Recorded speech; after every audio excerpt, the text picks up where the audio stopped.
Sup guys, Zanderson 977 here today to do Tokyo Ghoul episode 4 review. And man, that dude Tsukiyama, he's one of them. He's a freak, man. I'm telling you. That dude is a freak. The way how he's smelling Kaneki's blood on that handkerchief, the way how he's just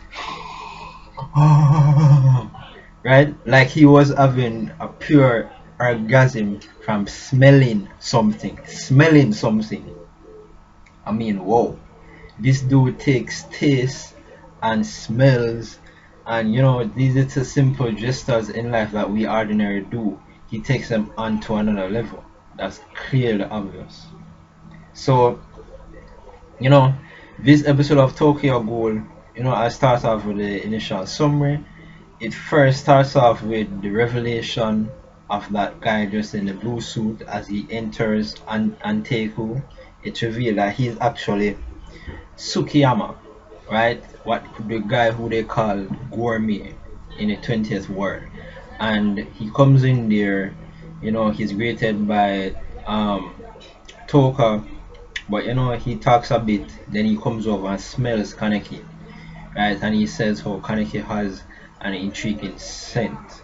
So one thing leads to the next. Okay, in fact, what I'll do instead, I'll just talk about the main points. But before I go further along with the revelation of Kaneki and Tsukiyama later in this chapter, I first want to talk about the urban legend of half ghoul, half human. Now, Kaneki meets up with Uta and this silver hair guy, I forgot his name. Oh, Yomo, right?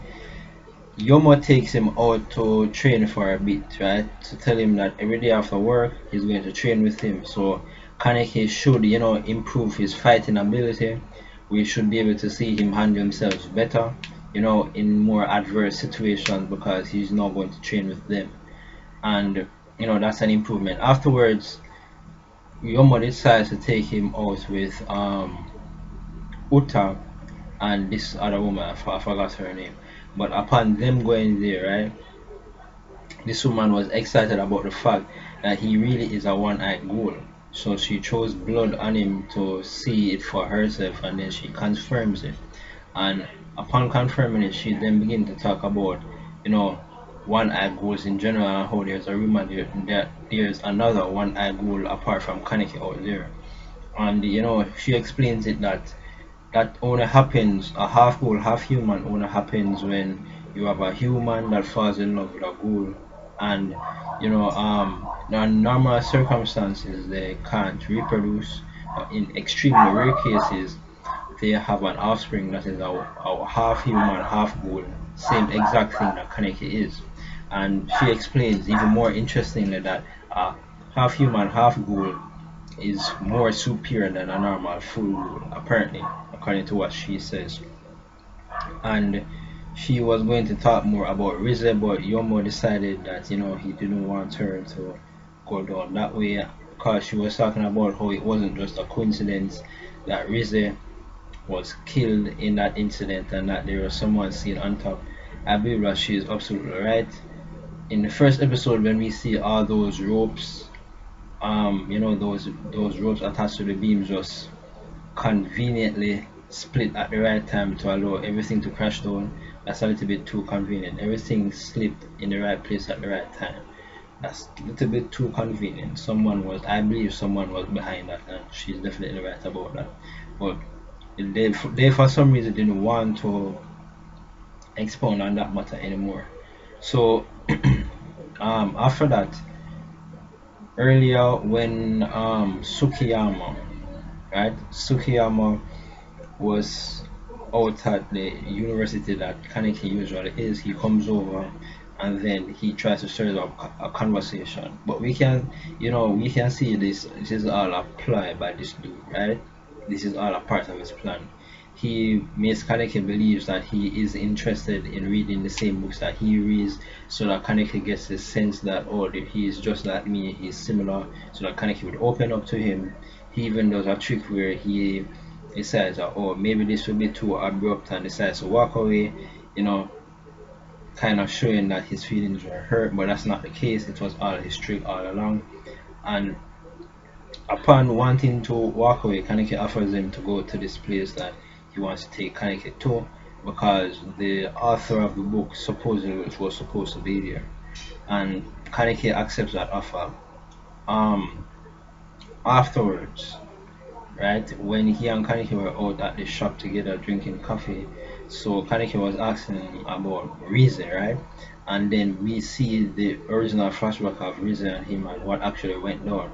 Rize, as a ghoul, she was not interested in his fine dining cuisine as a ghoul to eat regular human meat. It seems to me that she just prefers to eat them raw and messy like ghouls normally would prefer to eat humans, but he likes to eat them in a more humane type way, even though it's still human meat. And he was offended by that, so he even crushed the coffee cup that he was holding in his hand. And Kaneki was startled by that, and he was trying to say, hey, what's going on? He cut his finger.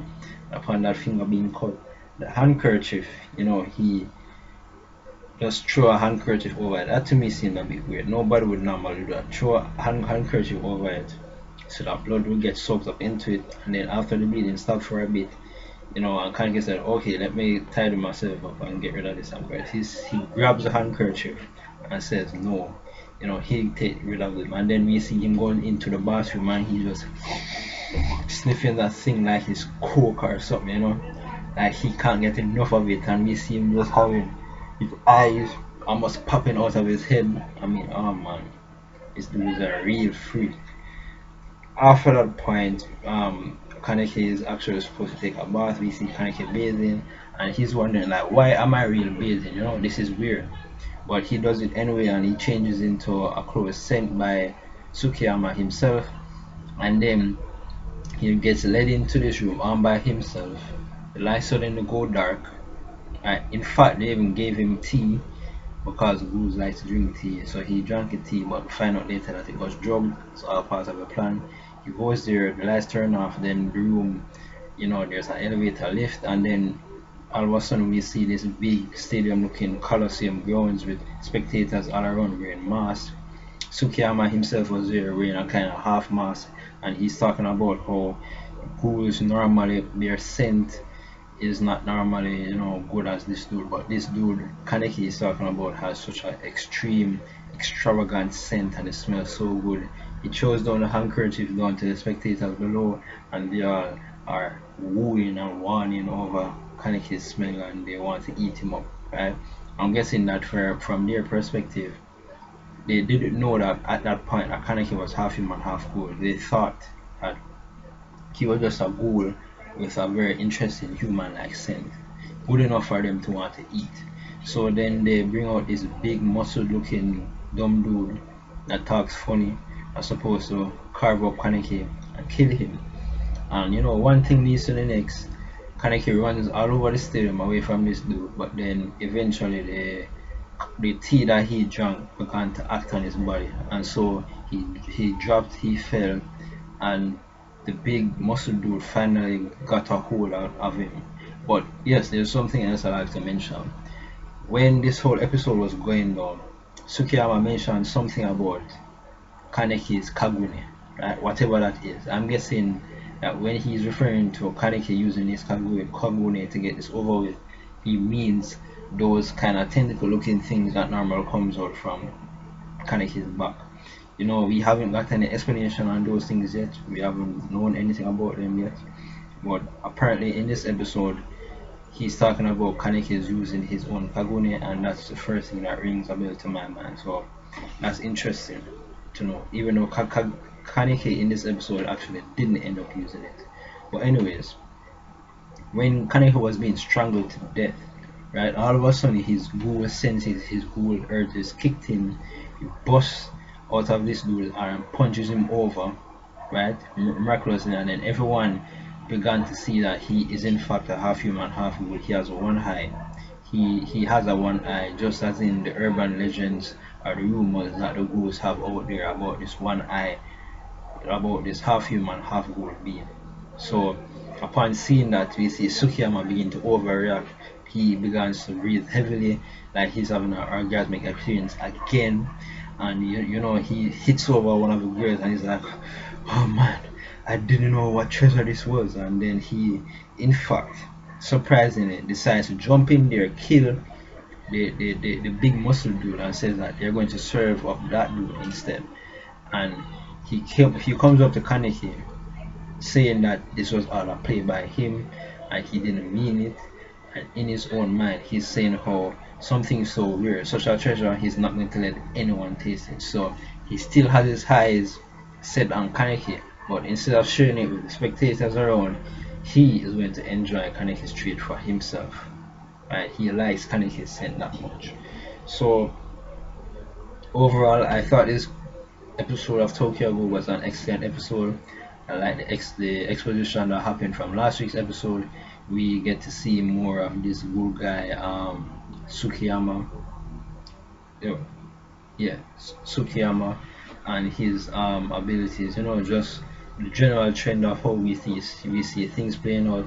Liked it very much. So there's also something I know that I want to mention. In last week's episode, Mado and Amon, they found a lead that will lead them to where there was this doctor who manufactured Jason's weapons. Right? They found a lead that led them up to that point, and we didn't get to see how the expedition from that end. But I'm guessing up in future coming episodes, we see how everything plays out. But overall, I still think it was a good episode of Tokyo Ghoul. I liked it very much. So that's it. That's my review. Remember to rate, comment, subscribe. Sayonara.